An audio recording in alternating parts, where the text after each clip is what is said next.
O mito do vasoconstritor felipressina. 5 motivos para você repensar o seu uso em pacientes hipertensos. Muitos pensam, use sempre anestésico que contenha felipressina como vasoconstritor, pois é um anestésico mais seguro e você pode anestesiar qualquer paciente sem medo de errar, inclusive pacientes hipertensos. Será que esse conceito é verdade? Sempre que se falam em vasoconstritores, o primeiro sentimento que vem na cabeça de muitos é o sentimento de confusão, incerteza e insegurança. Em uma população onde é cada vez maior a demanda por anestésico local em pacientes da terceira idade, torna-se rotina a anestesia local de pacientes hipertensos e ou cardiopatas. Se por um lado fica nítida a necessidade de aumentar o tempo de ação anestésica com a utilização de anestésicos locais com vasoconstritores, por outro lado, o sinal amarelo acende nos alertando para evitarmos substâncias perigosas como a adrenalina, também chamada de epinefrina. Essa adrenalinofobia faz muitos crerem que existem melhores e mais seguras alternativas do que a utilização de adrenalina. A utilização de anestesia sem vasoconstritor pode produzir uma diminuição do tempo e profundidade anestésica, que pode levar o paciente a sentir dor na cadeira, o que é algo perigoso e indesejável em qualquer paciente, especialmente para os pacientes sistemicamente comprometidos, com hipertensão, diabetes ou cardiopatas. Outro equívoco, e o mais perigoso, é a utilização de noradrenalina, pela falsa crença que ele é mais brando, ou seja, menos perigoso. Esse vasoconstritor é a pior opção que você pode utilizar e é altamente não recomendado o seu uso. Tanto é que eu vou falar disso no outro vídeo. Uma vez que sabemos a necessidade de prolongar o tempo anestésico com a utilização de anestésico com vasoconstritor e na procura por uma droga mágica que irá solucionar todos os problemas, o que aparece é a prilocaína com felipressina. O próprio marketing sobre esse anestésico é de que é uma droga mais segura. E é aqui que precisamos considerar as evidências científicas em detrimento do senso comum ou manobras de marketing. A felipressina também pode aumentar a pressão arterial.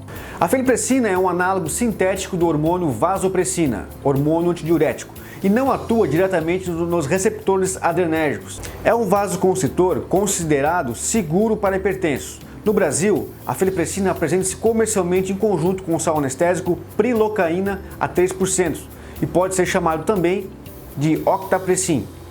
Os livros textos de anestesia local nos ditam que esse vasoconstritor, a felipressina, apresenta como uma característica principal a atuação somente em vênulas, sendo assim, não promoveria a vasoconstrição arterial, o que não teria problema então a utilizar em pacientes hipertensos. E aqui existem algumas controvérsias. Vamos ver agora. De fato, sim, a felipressina não apresenta efeito direto no miocárdio, o que tende a não alterar os batimentos e débitos cardíacos. Porém, existe uma característica que poucos citam, que é a tendência da felipressina a aumentar a pressão arterial por conta de aumentar a resistência periférica. Essa constatação deve nos servir de alerta para que entendamos que não é porque estamos utilizando o anestésico local com felipressina e podemos utilizar quantos tubetes anestésicos nos convir, sem restrições.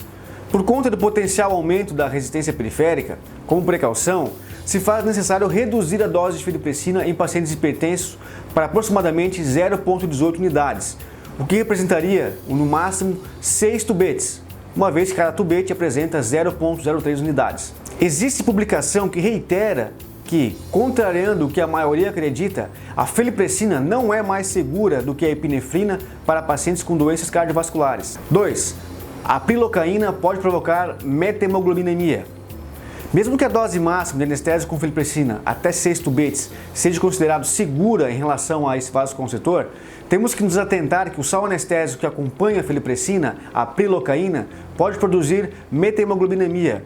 A metahemoglobina é uma forma de hemoglobina que não se liga ao oxigênio, então não consegue transportar o oxigênio.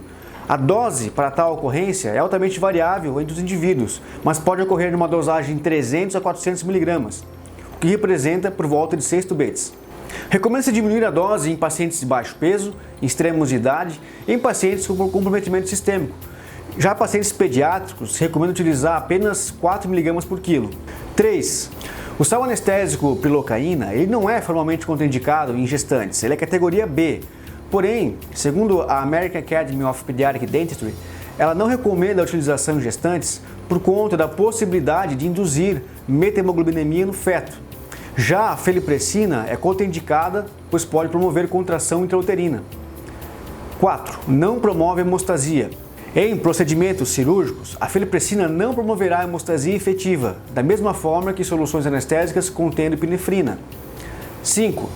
Apresenta o conservante metilparabeno. A solução anestésica de prilocaína com feliprecina apresentam como conservante o metilparabeno.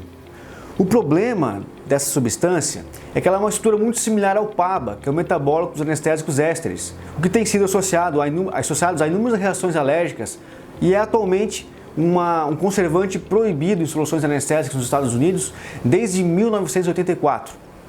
Mas então, qual seria a alternativa ideal? Temos que ter em mente que a feliprecina como vasoconstritor não está presente em todos os países. Nos Estados Unidos, por exemplo, não existe feliprecina. Se a feliprecina fosse a única alternativa possível, como que esses pacientes hipertensos seriam anestesiados nesses países? A única alternativa seria um sal anestésico puro, sem vaso.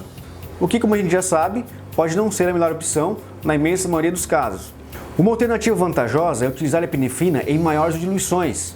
No mercado, o mais comum é encontrarmos solução anestésica de epinefrina numa diluição de 1 para 100 mil. Nesses casos, a dose máxima seria 2 tubetes. Porém, se utilizarmos a epinefrina com diluição de 1 para 200 mil, podemos utilizar até 4 tubetes. Penso que poderíamos ter no mercado diluições ainda maiores, pois por mais que se pense que teríamos grandes prejuízos diluindo muito a epinefrina, existem trabalhos que relatam que mesmo diluições ainda maiores, como 1 para 300 mil ou até 1 para 400 mil, não mostram desvantagens significativas em relação ao tempo, profundidade anestésica e hemostasia. Com certeza seriam alternativas válidas para situações como essas. A indústria só lança produtos quando tem demanda. Recentemente, conversando com um representante regional de uma das maiores empresas de anestésico local, eu questionei por que a gente quase não encontra anestésico com epinefrina 1 para 200 mil. Ele me respondeu que é porque o produto não tem saída. Infelizmente, boa parte ainda desconhece a solução anestésica, que é a solução que o dentista mais utiliza no seu dia a dia.